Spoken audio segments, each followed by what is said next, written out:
Assalamualaikum. Assalamualaikum. Assalamualaikum warahmatullahi wabarakatuh. Perkenalkan, nama saya Elvia Lutfia Nurrohmah. Di sini saya akan menjelaskan sesi 1 dan sesi 4. Perkenalkan, nama saya Inka Yusnia Elianisi. Saya akan menjelaskan di 3 dan sesi 6. Perkenalkan, nama saya Mulatifah. Saya di sini akan menjelaskan sesi 2 dan sesi 5. Sesi 1, perilaku organisasi. Perilaku organisasi merupakan sebuah bidang studi yang menginvestasi pengaruh individu, kelompok, dan struktur terhadap perilaku di dalam organisasi untuk tujuan penerapan pengetahuan demi peningkatan efektivitas organisasi. Organisasi dapat dibedakan menjadi 2 kelompok. Yang pertama ada statis, yang kedua ada dinamis. Unsur-unsur perilaku organisasi ada 4. Yang pertama orang, yang kedua struktur, yang ketiga teknologi, yang keempat lingkungan. Tujuan perilaku organisasi. Menurut Robbins 2002, tujuan perilaku organisasi ada 3, yaitu yang satu menjelaskan, yang kedua meramalkan, yang ketiga mengendalikan. Sesi 2.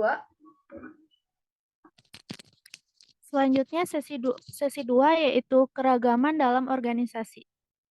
Keragaman dalam organisasi merupakan keragaman atau perbedaan di dalam suatu organisasi. Dengan keragaman organisasi dapat memperoleh berbagai pandangan, kemampuan, dan berbagai hal untuk mengatasi permasalahan pada organisasi atau perusahaan tertentu, serta berpotensi meningkatkan efektivitas dan efisiensi perusahaan. Kendala penerimaan keragaman ada 6. Yang pertama, prasangka, kesukuan, stereotip, diskriminasi, kurangnya komunikasi dan interaksi antar anggota, serta pelecehan seksual. Upaya penerimaan keragaman. Yang pertama, tidak membeda-bedakan orang lain, lalu mengurangi prasangka, mengurangi stereotip, meminimalkan miscommunication dengan orang lain, yang terakhir meningkatkan perlindungan. Selanjutnya ada tingkatan keragaman level dalam, keragaman level permukaan. Yang pertama, keragaman level permukaan, contohnya seperti jenis kelamin, ras, etnis, umur, dan kecacatan. Yang kedua, ada keragaman level dalam. Ada nilai-nilai, kepribadian, dan preferensi kerja. Selanjutnya ada manajemen keragaman. Manajemen keragaman yaitu proses dan program di mana manajer membuat setiap orang sadar dan sensitif pada kebutuhan dan perbedaan yang lain.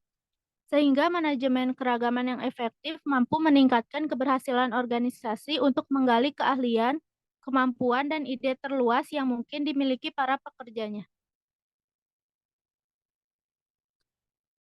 Untuk selanjutnya sesi 3, materinya sikap dan kepuasan kerja. Kepuasan kerja adalah sikap atau perasaan seseorang terhadap suatu pekerjaan. Berarti kepuasan kerja seseorang tergantung pada bagaimana penilaian atau persepsi. Penilaian tersebut bersifat individual, artinya antara individu yang satu dengan yang lainnya itu berbeda.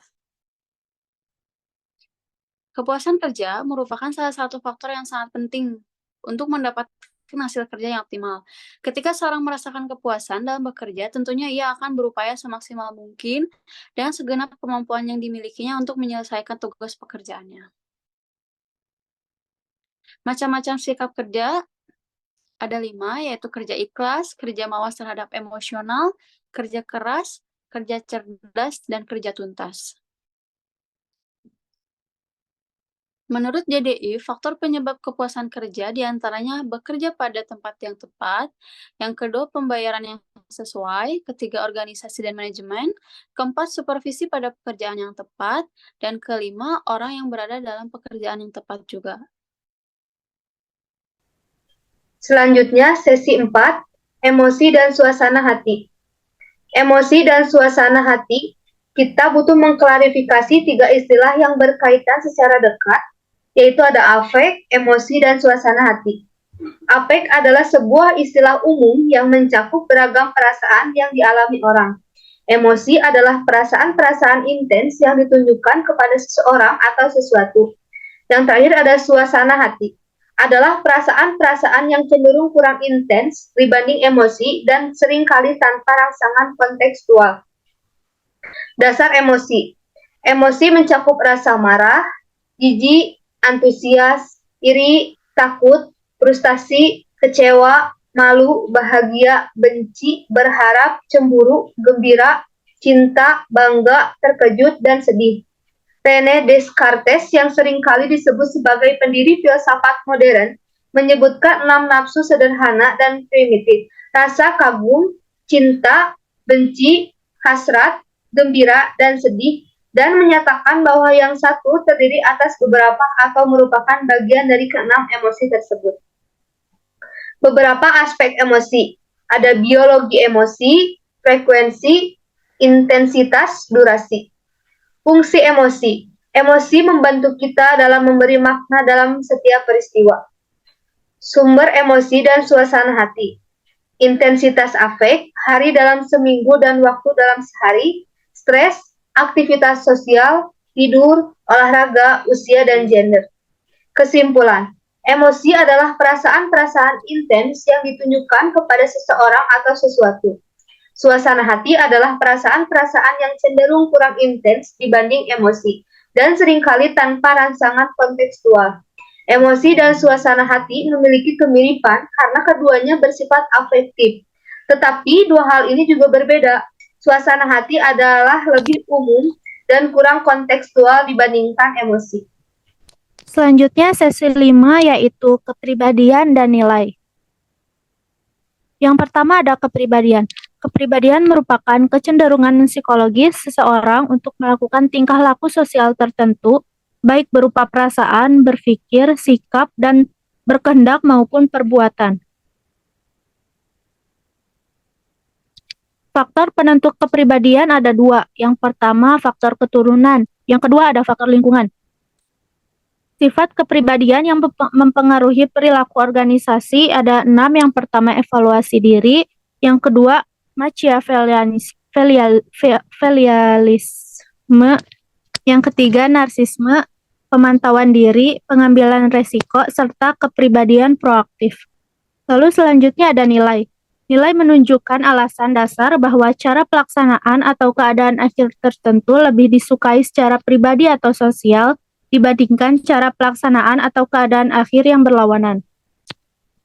Jadi kesimpulannya yaitu kepribadian membentuk perilaku setiap individu, sedangkan nilai merupakan alasan dasar bahwa cara pelaksanaan atau keadaan akhir tertentu lebih disenangi secara pribadi atau sosial dibandingkan cara keadaan akhir atau keadaan akhir yang berlawanan.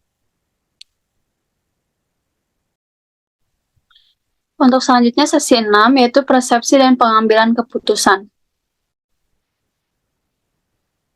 Menurut Manaha, persepsi adalah gambaran seseorang tentang suatu objek yang menjadi fokus permasalahan yang sedang dihadapi. Faktor yang mempengaruhi persepsi itu ada internal, yaitu psikologi, perhatian, minat, kebutuhan yang searah, pengalaman, dan ingatan suasana hati. Eksternal, ukuran dan penempatan dari objek atau stimulus, warna dari objek-objek, keunikan dan kekontrasan stimulus, intensitas dan kekuatan dari stimulus, dan motion atau gerakan. Teori persepsi. Persepsi yang diberikan terhadap orang akan berbeda dengan persepsi terhadap objek mati. Untuk teori atribusi, menurut Manaha adalah proses pembentukan persepsi dimulai dengan jalan observasi tentang suatu objek atau subjek, yang kemudian diinterpretasikan menjadi persepsi dengan melengkapi gambaran-gambaran penyebab dan akan terjadi secara berlanjut. Kesimpulannya, hubungan antara persepsi dan pengambilan keputusan individu adalah persepsi merupakan fungsi penting bagi individu dalam membuat keputusan atau decision making, karena persepsi menjadi landasan bagi individu untuk menyusun identifikasi, analisa, serta menyimpulkan suatu objek atau subjek yang dipersepsikan. Baik, sekian presentasi dari kami. Wassalamualaikum warahmatullahi wabarakatuh. Waalaikumsalam warahmatullahi wabarakatuh.